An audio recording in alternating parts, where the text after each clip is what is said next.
Hello everyone, again welcome to the my channel. आज अपने इस वीडियो में बात करने वाले हैं कि अगर आप किसी भी टेंडर में एप्लीकेशन करना चाहते हैं इन the name of private limited company, तो काफ़ी लोगों का हमारे पास क्वेरी रहता है कि सर इसमें किस तरीके का डिजिटल सिग्नेचर बनाए सो दैट हम अपना जो टेंडर है उसको पूरी तरह से भर पाएँ। काफ़ी लोगों का ये भी क्वेरी रहता है कि सर हम इसमें साइनिंग डिजिटल सिग्नेचर बनाएं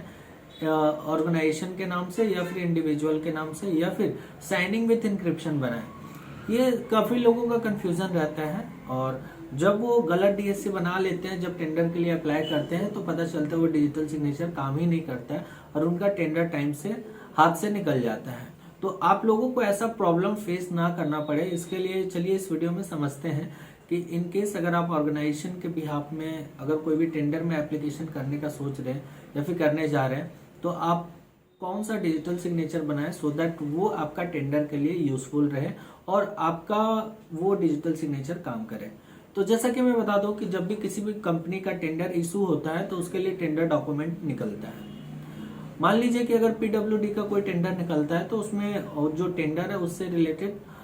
टेंडर डॉक्यूमेंट होता है। टेंडर डॉक्यूमेंट अगर हम लोग नॉर्मली देखें तो टेंडर का डिटेल डिस्क्रिप्शन उसमें मेंशन होता है कि टेंडर का वैलिडिटी पीरियड कब है, टेंडर में एक्चुअली आपको बनाना क्या है, किस चीज़ के लिए टेंडर निकला है, ईएमडी अमाउंट क्या रहेगा और टेंडर का मिनिमम अमाउंट क्या रहेगा, ये सारा चीज़ उसमें मेंशन होता है।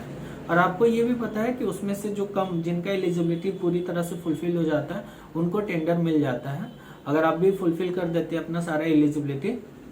तो वो फुलफिल हो माना जाता है और फिर आपको टेंडर मिल जाता है। अब सवाल ये आता है कि सर ये टेंडर मिलेगा कैसे, तो इसके लिए तो आपको एप्लीकेशन करना होगा और जब आप एप्लीकेशन करेंगे तो उसके लिए डिजिटल सिग्नेचर चाहिए होगा। तो बेसिकली इस वीडियो में बात करने वाले हैं कि डिजिटल सिग्नेचर कौन सा बनाए ताकि हमारा टेंडर से रिलेटेड जो भी डीएससी का रिक्वायरमेंट है पूरी तरह से कंफ्यूजन खत्म हो जाए। तो सबसे पहले मैं ये आपको बता दूं कि जब भी टेंडर डॉक्यूमेंट इशू होता है तो उस डॉक्यूमेंट में एक डिजिटल सिग्नेचर का क्लॉज रहता है जिसमें टेंडर से रिलेटेड जो भी डिजिटल सिग्नेचर का रिक्वायरमेंट है वो मेंशन होता है। या फिर जब आप अपना एप्लीकेशन करने के लिए जाते हैं तो उस समय भी आपको डिजिटल सिग्नेचर का ऑप्शन आता है कि डिजिटल सिग्नेचर अटैच कीजिए, आप रजिस्ट्रेशन कीजिए और टेंडर में अप्लाई कीजिए। ठीक है, अब समझते हैं कि सर ये डिजिटल सिग्नेचर काफ़ी लोगों का ये प्रॉब्लम आता है कि वो जो डिजिटल सिग्नेचर चाहिए वो ना बना करके कोई और डिजिटल सिग्नेचर बना लिए और जब टेंडर में अप्लाई करने के लिए जाते हैं तो वो काम ही नहीं करता है। तो आपको ऐसा नहीं करना है। सबसे पहले आपको रिक्वायरमेंट समझना है, उसके हिसाब से डीएससी बनाना है ताकि आप टेंडर में इजिली अप्लाई कर पाए। तो जैसा कि मैं बता दूं कि कोई भी ऑर्गेनाइजेशन कैपेसिटी में अगर आप किसी भी टेंडर में अप्लाई कर दे तो मोस्ट ऑफ द केसेस में, मोस्ट यानी कि मैक्सिमम केसेस में ये होता है कि आपका ऑर्गेनाइजेशन के नाम से डिजिटल सिग्नेचर होना चाहिए, signing with encryption. Most of the cases में, कोई एक्सेप्शनल है कि किसी में इंडिविजुअल काम कर जाता है, लेकिन मोस्ट ऑफ द केसेस में signing with encryption in the name of organisation digital signature आपको मेंशन और वो बनाना होता है ताकि वो टेंडर के लिए आप रजिस्ट्रेशन भी कर ले और वो आपका टेंडर में जब आप उसको सबमिट करें तब भी वो यूज आ जाए। काफ़ी लोग ऐसे होते हैं जो इंडिविजुअल कैपेसिटी में बना लेते हैं डिजिटल सिग्नेचर और टेंडर का रिक्वायरमेंट आता है ऑर्गेनाइजेशन कैपेसिटी में और वो जब वो टेंडर भरने के लिए जाते हैं तो वो डीएससी काम ही नहीं करता है। तो अगर आप ऑर्गेनाइजेशन कैपेसिटी में डिजिटल सिग्नेचर बनाते हैं तो उसका अलग लिस्ट ऑफ डॉक्यूमेंट है, वहीं अगर आप इंडिविजुअल कैपेसिटी में बनाते हैं तो उसका अलग लिस्ट ऑफ डॉक्यूमेंट का रिक्वायरमेंट होता है डीएससी के लिए।